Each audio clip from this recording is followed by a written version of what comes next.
saking siap lemur kumaris sang cangkrung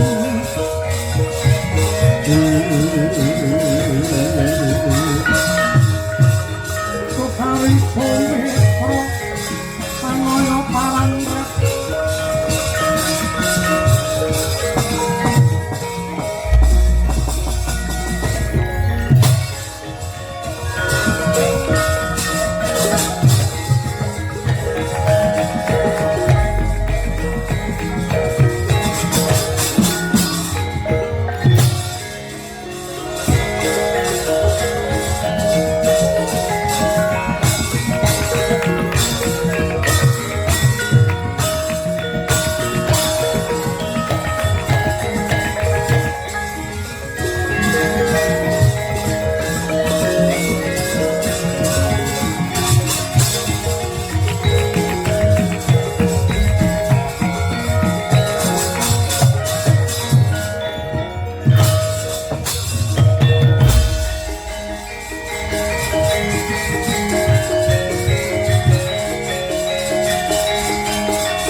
Arjuna esmunira kamanungsan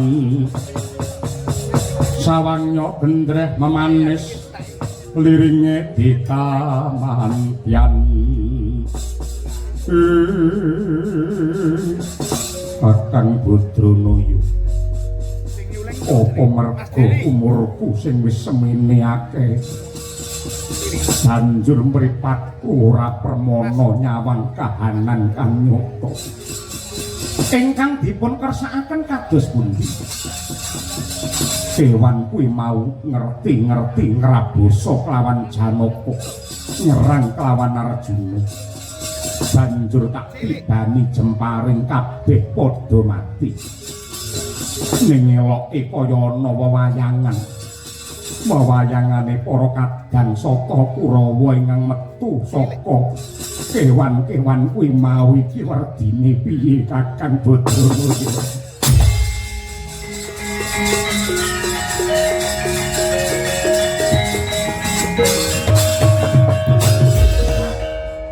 kula tak nderek matur nggih Den menungsa menika titahing Gusti ingkang derajatipun luhur piyambak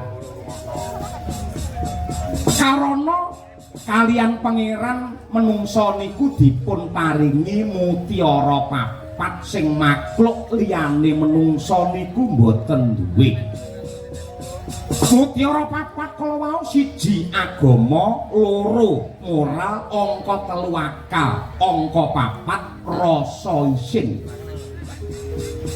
agama niku pranatan saka Gusti ingkang tinulis wonten ing Weda Suci minangka tuntunaning kajiwan supaya menungsa dipun paringi tentrem lahir batin slamet donya tekan akhir niku agama angka kalih moral niku magepokan kelawan budi pekerti tumindak ingkang hanjok marang karahayon lan kebecikan angka 3 niku akal niku gunane nggih ngulir budi mulur nalar miwir pikir sing pungkasan niku jenenge rasa isin niku sing duwe ya mung menungsa kewan niki ra duwe rasa isin buktine mboten enten critane kok banjur macan niki katokan jarikan mlipit mboten enten critane lah ning nyatane para Kurawa nalika gesangipun rumiyin menika mutiara papat kala wau dipun kipataken tebih agama ya wis ora ditindakake morale ya bejat akale ya rusak rasa isine ya ilang tegese tumindake para Kurawa mbiyen niku mboten enten bentene kalih pakartine kewan mila karma pala ing ndatengi sak sampunipun Kurawa sami pejat sukmanipun nemplek teng kewan-kewan niki wau Den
Babar pisan kula mboten digomono. Tepung gelang kekalangan panggen kula madosi papan gunung Jengandika. Parandini Arjuna malah manggihaken paduka mapan wonten ing tengahing alas mriki Kakangku. Kakangku taturuni mobil perang Barata yudha sampun paripurna. Para Pandhawa unggul ing yudha dene Kakang Duryudana garwa paduka sampun seda wonten madyaning Tegal Kurusetra. Pramila saking menika Ripalungguhan samangke boten wonten tiyang ingkang badhe ngrimpeti katresnan kula lan paduka ingkang rumiyin nate punggel. Sakmangke monggo kula dherekaken nyambung katresnan malih Kakangku. Kula taksih tresna kaliyan paduka Kakang Mbok Banowati. Kakang Mbok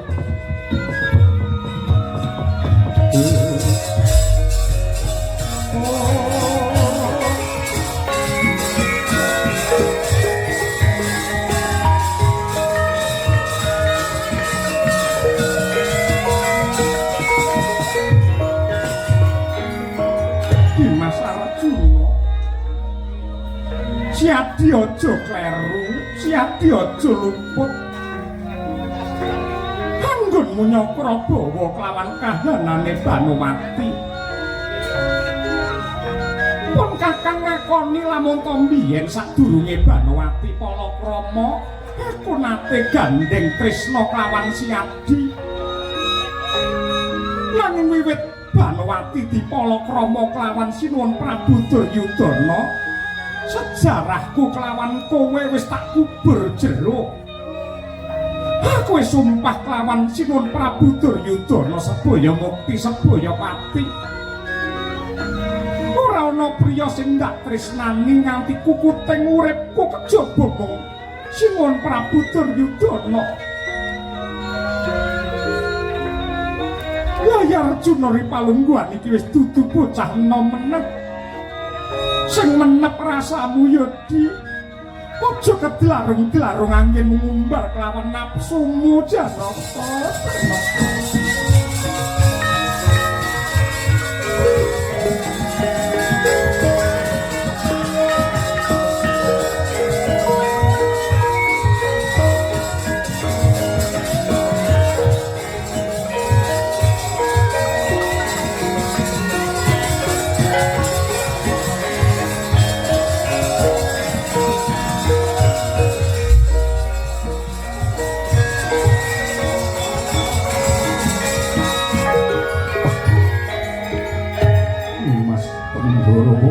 Sing kaya godhong tunjung netrani manuta ndak empan-ojong lumayu jagat urping langit ya mung Kakang Banowati sing pinter lingging sajroning sanubari. Kanggone Janaka luwih gampang tresnani wong wadon 1000 tinimbang lalekake siji sing wis ngegem jantungku. Duryudana wis mati. Ayo rabi karo aku Kakang Banowati. Kowe bakal gak tresnani.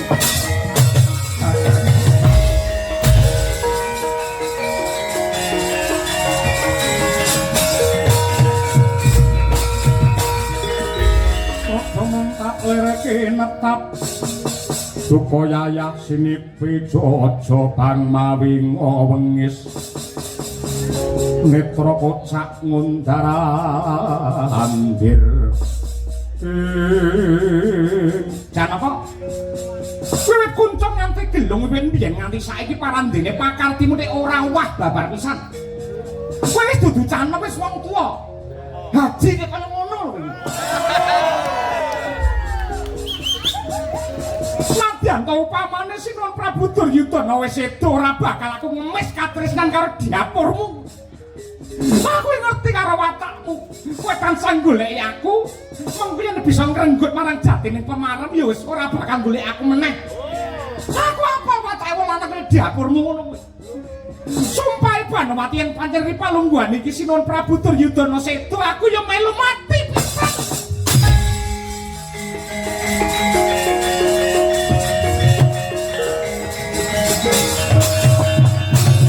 Sumpah Sang Banowati kaya mbrebeki jagat nyundul langit. Satemah keprungu ingkang nandhang keserakat lan sekarat. Ora urip ora mati lenggih Sri Duryudana ing asawang kunarpa. Mangkono sigra mangat tutuke ana angin lesus lir pinusus. Dandang anterjang gulung Sang Banowati sinerot manjing paduke Duryudana.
Ana wujude buta ramemper wani murang tata nyerot kakanggo Banowati kok pangan urip-uripan kok balekke apa ora nduk lepeh apa ora buta lekno mripatmu jerengen gobokmu Janaka Banowati hartak jur hartak luluh kuwi hakku iki bojone Banowati. Ndok anggap aku wis mati Duryudana isih urip.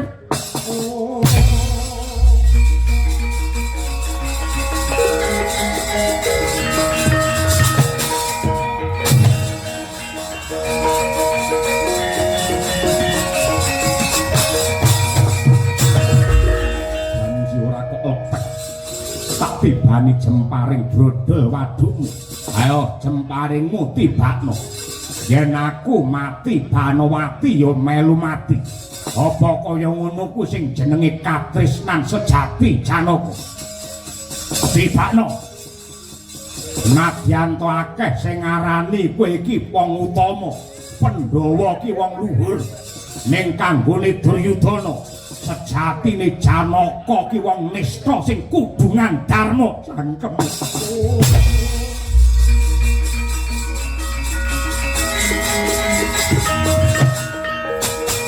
Dibakno Janaka. Aku mati Banowati melu mati. Dibakno Janaka.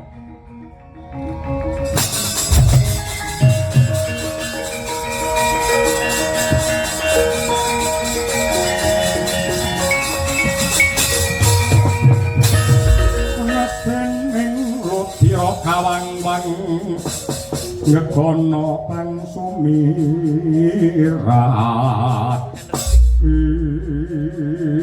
Janaka kowe iki ngopo to Di? Kowe iki ngopo? Wong tuwa nek polane kaya ngono kuwi. Kowe iki kaya ngono ki ora ana pedhae apa-apa, ora ana gunane apa-apa. Kowe tak kandhani. Putumu anak Abimanyu wis lair lanang prina wengi mung nangis ngayang-ayang pengin diwenehi jeneng saka mbahe lho.